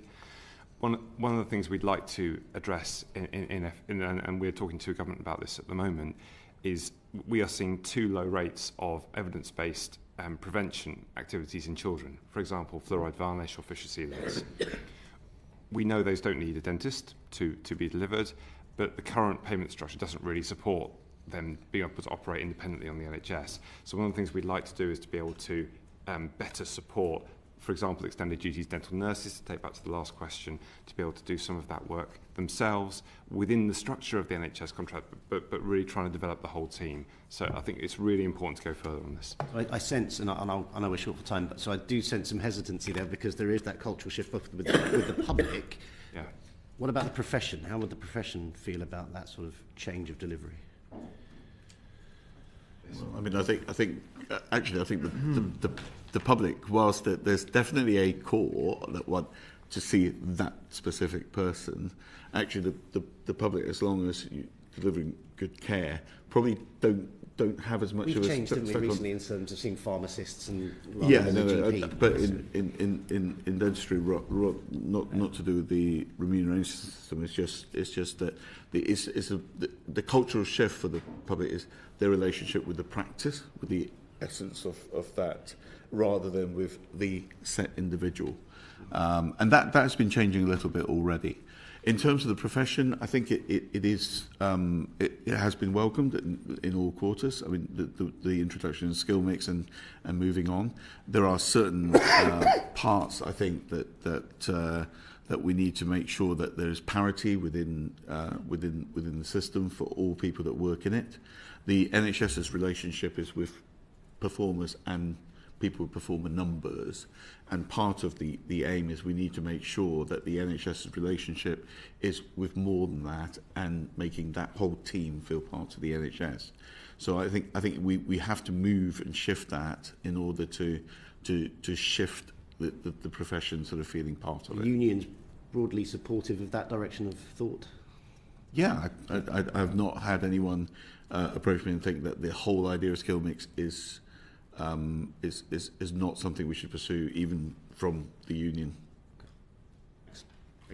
So, given that the workforce is such a vital part of this whole recovery plan, and we've received evidence, I'm going to put this on the record, and it's slightly long, but I want to get your reaction having put it on the record, because I think this is really, really important. So the Dental Schools Council have given us evidence, and they've suggested a few things. They say established outreach centres associated with the existing dental schools in underserved areas to expand access to care and increase opportunities for students, explore innovative approaches where students complete foundational training in local institution and later finish degrees in more specialised setting, the government-led recruitment drive for staff for dental schools corresponding to bigger numbers, including local clinical supervisors and dental nurses, the dental recovery plan, previous government's long-term NHS workforce plan proposed 40% increase in training places for dentists and dental therapists by 2031. Retain the 40% uplift in cap and dentistry places, but prioritise funding for new outreach centres, including flexible graduate programmes, etc., and widening participation, recruit students from disadvantaged areas to address workforce distribution issues, as was made the point, I think, earlier by you, Jason, as students are more likely to work where they grow up. I mean, these are sorts of issues. You're thinking out of the box and really considering how we can recruit and train more dentists. Yes, I'm just trying to make sure I've got them all, but I don't think I disagree with the push of any of the issues raised there by Dental Schools Council. I think the widening participation. There's a real question, I think, when we're considering long term where we actually want the workforce to be. If we're sitting here in 2040, do we still want, and this is not just about the NHS, dentistry provided predominantly 95% by dentists, or do we want to change? And if you do want to change, if you don't want to change, then there is a real question whether the straight A students and where we're carrying out the training right now is actually the right process, or whether you should widen participation. I think it's fundamental to the future. I recognise the longer term future, and we've got some issues we need to address before that. But yes, I think, and having the treatment carried out in areas that are underprovided, very much in terms of outreach, very much as part of the plan. We supported the increase in numbers. Very helpful. Anna Dixon, please. Yes, so at the very early in the hearing, I think there was a general view, and I was pleased to hear it from yourself, Amanda, recognising that the dental contract, as it currently stands, needs radical reform. I think that was a broad view. So I'd just like to come down to sort of some of the potential options. We've received evidence from a number of different organisations. So one idea, Healthwatch England, they suggest introducing a weighted capitation system, and they would like, I guess, to reverse the 2006 contract and ensure that everybody has sort of the ability to permanently register with a dental practice, much like we do with a GP. And certainly that sort of lifelong relationship that I enjoyed growing up with my dentist. In contrast, the Nuffield Trust say, well, let's accept reality. We have a partial service. We cannot go back to a universal service, and we need to focus the public sector, both dental capacity and I'm guessing they would mean with this public sector expenditure, on those who can't afford private care, people with elevated risks such as those with dementia, and children and others who benefit from prevention. And then the NHS Confederation, obviously various suggestions about much more flexibility as we've been discussing for ICBs, to look at local needs, to commission in line with that, and thinking there perhaps much more about assessing and paying for oral health outcomes, a much more population approach to rather than rewarding dentists for treatment and activity. So three quite contrasting options. What options are on the table as you consider this in terms of future reform? Yeah, I mean, I think dividing things into the kinds of things which are actually really largely for technical people like Amanda, Jason and Ali to deal with, and things which are going to require quite a political choice. I'll leave them to deal with the more sort of specific ones. On the bigger kind of questions, all the suggestions you put are perfectly reasonable things for people to consider, and there's quite a long list beyond that. I think what ministers have got to do, and this is clearly a job for ministers, it's a political choice here, is choose which of the political philosophies in a sense they wish to follow between those different approaches, and then build a service around that fundamental choice. And they will be looking, I know they are looking at a whole range of different ideas, including all the kinds of things you've talked about. Where they will finally come down, I don't yet know, because they haven't yet come to a final conclusion on that. And it's, I can't prejudge where ministers will choose to land, but I mean, all these kind of things are perfectly reasonable for us to be debated. And actually, this is a good time for people who've got strong ideas about how the whole system can be fundamentally rethought, to put them on the table and say why it is they think that this is a better model. So thank you for that answer, Sir Chris. I guess ministers are also wanting advice on value for money. So in setting out any options, the analysis that you already have around, which we've spent the last 2 hours discussing, on what has and hasn't worked, where value for money, not least that we do know that there are people perhaps who are at the wealthier end who still somehow have managed to retain an NHS dentist and are accessing, and yet many of us have many constituents who literally cannot access dental care because they cannot afford to make the choice to go private. Yes, I understand there are political choices that ministers will, I'm sure, be considering. But in even appraising the options, how confident are you that you are able to assess the value for money of different choices about how to target the current modest spend, as we've been discussing, better? Well, I was talking about the more fundamental changes. I think on the second, I'll turn to Amanda, but on the on the fundamental changes, the committee have rightly highlighted a number of things which are major priorities. There's a geographical disparity, there's a disparity by age, there's a disparity by severity. We haven't talked about this, but there's a disparity by ethnicity. Now, you have to actually look at all of those, and to some extent you've got to start off with which is the one that drives it, accepting you're having to do all of these, and which will be the most cost-effective way to approach each of those will vary. These are analysable problems, as you absolutely, as given your previous roles, know completely. But you have to start off with what are the choices that are in front of you, and then analyse those choices. And there isn't an abstract what is the best value, because it really starts with actually what are you fundamentally trying to achieve in the changes that need to be made. But I mean, that is exactly what we should be doing, is supporting ministers who say, I want to achieve these aims, and then say, okay, here are the best, most cost-effective ways of doing this, and here are the trade-offs. Because the budget, to make a point that was previously made, the current model cannot actually cover more than 50% of the population. Now, you could change the model completely, but that's the reality. So then the question is, within that, how do you actually prioritise the different very important points that people have made? That is a fundamentally political decision. There is an analytical underpinning for that, but that has to be for elected politicians to make that, in my view, make that judgment. But then there are the more day-to-day analytical things, and Amanda, you might want to talk about those. Yeah, I mean, I suppose I'd be interested in sort of, what's on the long list, and are there things that you've done in the past that you just know don't work, so you're not even, they're on the sort of don't even put them to ministers list, because there's just, we've tried and they've failed.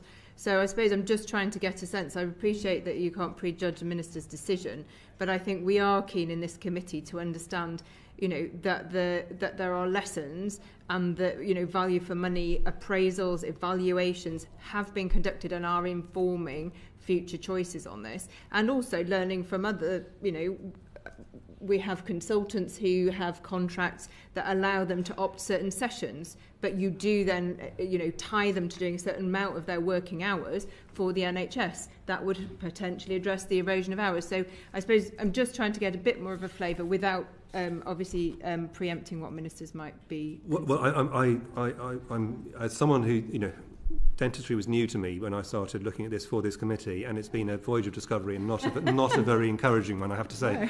And one of the things that what is really clear is there's quite a lot of things that have been tried and failed. So we can give ministers a long list of failures going back to the early 1990s, unfortunately. There are a few things which have been tried and were successful. I consider the 1922 changes, which split, I know the chair said this is too detailed, but I'm still going to say this, that split the Band 2 activities was a genuinely useful change. Unfortunately, and as we were discussing all the way through the first half of this, all the things that were tried in the dental recovery plan were perfectly logical, and indeed at the time they were being put forward, large numbers of very sensible people, including some of the people you talked about, said this is a sensible idea to do. The fact is that in particular the new patient premium did not work. So there are quite a few things we should really take off the table and simply say perfectly sensible, has been tried, has not worked. But I think we should be clear that there isn't a situation where we can say, actually, 5 years ago there was a brilliant system, and if only we'd reverted to that or whatever. The last time I think most people in the country would consider that NHS Dentistry was operating as they would anticipate it should do was probably in the early 1990s. And the changes since then have all tended to either do nothing or make things worse. Well, that was the period when I was doing my masters and learning about dental public health. So, I remember reading papers then which said that there was a thing called supplier-induced demand, which said when you pay dentists by activity, you're going to get them to do things that they don't need to do, and basically it's the sort of stuffing their mouths with gold. Obviously, we've changed things in the GP contract, like quality and outcomes framework. We've got plenty of other evidence-based approaches to how we pay professionals to get better outcomes and do the things that we want to do. So I really would be hoping that in fundamentally looking at the dental reform, you will be looking at all of these things. But were you indicating that, yes, Amanda and your team, would you like to add anything more on the sort of dental reform? And I'll turn to... very briefly, because I think Professor Whitty's covered, absolutely nailed the bigger picture issues. What I would say is, clearly policy making sits more with the department than it does with us, but the important thing will be, we talked about this earlier on, you've already mentioned it again, Mr. Beales, making sure that we have got really good underpinning modelling, because where I think, so really good underpinning modelling, really learning from the past, what we've tried in this country, clearly looking at what we can learn from international examples, and then I think there are a set of political decisions that absolutely are important to overlay on that. Good policy making will require us not to do this at a rush, but clearly there is an urgency here, and nobody wants to see the current state of affairs continue any longer than it needs to. So I think that is why the way that we're trying to do this is do within the existing contract the things that we can just crack on and do now, make sure that we're doing the next set of probably more minor contractual reforms, but nonetheless things we can see are going to be in the range of things we talked about earlier. I won't go back over them, whilst this much more fundamental piece of work goes on to look at what a completely radically rethought approach to dentistry might be, in line with what Minister Kinnock has already said. And if I could just add that we talked a lot in this committee about the development of the current contract. We did spend about 10 years from 2009 looking at, could we do a capitation contract? So you would have essentially a registered list, you'd be paid for those. Pilots for about 5 years, and then a prototype contract between 2016 and 2020. The evaluation of that found that access reduced, activity went down, there was no significant increase in preventative work, and we collected fewer patient charges. So we stopped that in 2020. That didn't seem successful. Now, not to say there isn't another way of doing capitation, but we have had some quite significant goes at trying to do a different contract that, as Chris has said, haven't proved to be hugely successful. Thank you very much. Danny Beals. Thank you, Chair. Just further building on the contract, you talked about it, the need not to rush, which I think it's true. We need to get this right. But what timescales are you working to on a new dental contract? Have discussions? Has the process started? And when do you envisage an end date to be for an updated dental contract? We are talking to our ministers about significant reform and fundamental reform to the dental contract. I think there's three things that we should think of timescales. Ministers are very clear that the urgent thing they want us to address is access for people who have urgent needs. So it's in the planning guidance. We expect to see significant progress on 700,000 more appointments. So that will make an immediate difference now. And as we talked at the beginning of this process, we're doing that outside of the contract so we can make it happen and learn some lessons. That's part one. I think we will be looking with NHS England on what are the sort of the changes to the current contract that can make a difference and whether those are worth doing, and we have those conversations going on. Ali's been talking to the BMA and others, and then we are having a more fundamental conversation. BDA. And then we are having a conversation with ministers about their appetite for more fundamental reform, which needs to work through. Thank you for that explanation. So it's fair to say, from what I've read between the lines, is the process of a new dental contract has not started yet. We are working with ministers on proposals for both short-term changes and what they might want to do for a more fundamental reform. I think we need to do that carefully, and clearly ministers will come and talk about their decisions when they've taken them. So, and I'm reading into that, maybe I'm over-reading it, but a significant process of a new contract hasn't started at pace yet. What would a timescale for a new contract be, do you envisage? I appreciate, we need to get it right, not rush, but what would you envisage? I think we've all accepted, it's come through that we need a new contract. That's what I've picked up from this inquiry, from what you said. So if we accept that and understand it would be complex, I'm keen to understand what the timescales would be for a new contract. We'll have work to do to think about what level of change and what level of reform we want to a contract. So, a very significant reform contract will take longer. We are working through those options of what ministers might want now. How long would that be, would you envisage, a significant new contract? So I think, as I've said, I think we've got immediate work that we have already committed to get increased access to urgent dental care. We will look at what are the short-term changes that made the contract. It's not really my question, it's the previous point you made. But perhaps you can write to the committee with what the options might be. But my question was, a new contract, what time? I appreciate you're tinkering the contract and doing other things. Taken about what sort of contract we want, those decisions have not been taken. Yeah, so we have not started the process significantly. I think, Chris, we have started that work. Hang on, Professor Chris, I think Danny Beals is asking a reasonable question, and I think I would like to back up his request that you write to committee with a timetable as to the short term and the long term, because if I was sitting in the middle of the Cotswolds, not able to get a dentist appointment, I'd want to know when I'm going to get that dentist appointment, or am I going to be dead before I get the toothpaste seen to? So I think we do really need to have a timetable. We do not want to be sitting here at the end of this Parliament with no improvements at all. So could we have a fairly detailed note from you setting out a timetable? I think I'm going to promise half of what you've asked for, Chair. I think doing a detailed timetable on all the things we can do within the current framework, I think we can provide largely for NHSE relatively quickly and with some precision. actually the rest of it does depend on political decisions over which, with the best will in the world, no one on this side of the table has any control. And the level of fundamental change will determine how long it takes to actually get these things through to happen. So I think the ministers have been very clear that they're going through their 10-year forward look and their 10-year plan, and I'm anticipating this being either part of that or very closely associated with that. It'll follow in broad terms, the timetable of that plan. But I think it would be very dangerous for us to start making promises in detail about sort of milestones from here, because they start with what are they intending to do, and that is really the starting point, and we haven't got to that final starting point.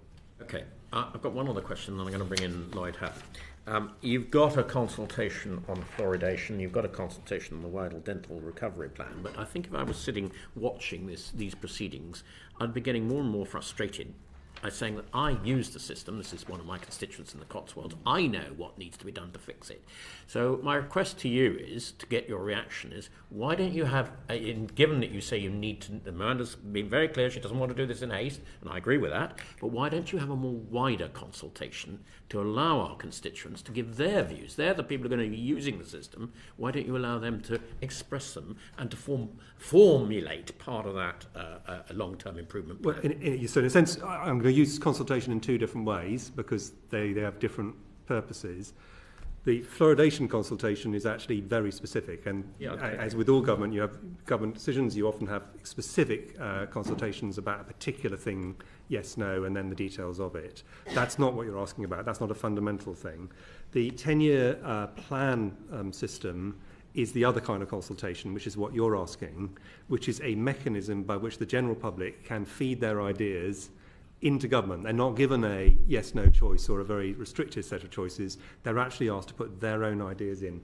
That is currently in play, and people should absolutely use that mechanism to put to government ideas, however radical and however fundamental, to government about how they should be rethinking this, because that was the whole point of the mechanism that the ministers have currently got for the 10-year forward plan. That's really helpful. Thank you. Lloyd Hatton, please. Thank you, Chair. I should start by saying I welcome that the new government has put in this pledge to try and have 700,000 additional urgent dental appointments available on the National Health Service. I suppose my concern there is, and again, I had a constituent get in touch saying to me, it's shocking. The only way I can get any treatment on the NHS as it stands is to wait to be an emergency and then get seen as a one-off. If I was able to get my regular checkup, I could get preventative care early on, and I'd be able to save the NHS a lot of money and myself from enduring a lot of pain. So I suppose my main concern is, it's great we've got this pledge to have 700,000 additional appointments. How do we make sure they are genuinely used by those with a dental emergency, but actually that those who shouldn't be using up those appointments are getting their care elsewhere? Yeah, well, so I think we will be very clear in the way we define what urgent care means, and in fact we already have a working definition. It's been developed. There's already a published urgent care standard, which we're looking at again in the context of the new manifesto commitment and the work that's happening at the moment. We will not be counting usual kind of business as usual activity, ongoing checkups as part of these appointments. It's really important, and it's exactly what the government has asked for, that these are reserved for people who absolutely have an urgent need. We do want to take the opportunity to, having learned from some of the places that are doing this already, and there's a lot of experience out there. I think we've already mentioned London and Manchester as examples, but there's a number of others where they've looked at different ways of identifying precisely who that urgent cohort is, and we would like to make sure that we are as clear as possible that that is consistent across the country in the way that this rolls out. But we absolutely cannot be counting appointments that are for an ongoing care plan for a patient as an urgent appointment. Okay, thank you. I mean, I suppose, I imagine this will speak very much to Rachel's constituents as well as mine. How do we make sure that those areas where there is very, very little capacity, and that actually those are the places that get their fair share, which will inevitably be more, and therefore a priority of the 700,000 additional urgent dental appointments? Yes, so the conversations that we have had with government already about how we would make this work, and obviously it's not been finalised yet, there's still an announcement to come, but we have recommended taking into account there's a number of different measures of need, and we're also looking at under delivery on existing contractors as well.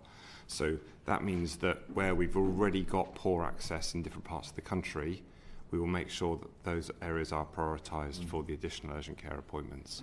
So that will be taken into account in the way we roll this out. And a final point, it's the right aspiration, and I think the government made this very, very early on, and they've spoken a great deal about dentistry since the election, and indeed the front bench did before the election as well. But could you go into a bit more detail about the time frame for delivery of the additional 700,000 urgent appointments? Well, I think we clearly there hasn't yet been an announcement of it. We've been doing some early work with our commissioners, learning from what's out there already to prepare for making really rapid progress on this. We've already put it in the planning guidance this year. It's going to be one of the key priorities we're holding ICBs to account on. We will be obviously talking to them in a lot of detail about this shortly to understand to make sure we're clear on what targets there are and how quickly to achieve them. Thank you. All done? Any more questions from anybody? So, this is only the beginning of this committee's journey on this subject. We will be going along the journey with all of you because we desperately want to see an improvement in dentistry service for our constituents. So the next opportunity we will have to examine this is our hearing into the DHSC annual report and accounts, when no doubt, hopefully, Sir Chris and you and Manager Pritchard will be joining us. Just to give you fair warning, I think one of the subjects which will be interesting to the committee on that occasion is the increase in costs of NHS clinical negligence, particularly in view of the dreadful story today of the Nottinghamshire Health Trust and natal care. So that will be an interesting session where we will be able to no doubt cover a lot of subjects, but no doubt maybe dentistry will feature in that hearing. So can I thank our witnesses very much today. I think we've gone over a lot of ground, we've got a lot of answers, and I thank some good candid answers. So can I thank all of our witnesses today for attending. An uncorrected transcript of this hearing will be published on the committee's website in the coming days, and the committee will consider the evidence provided, and we will produce a report with recommendations in due course.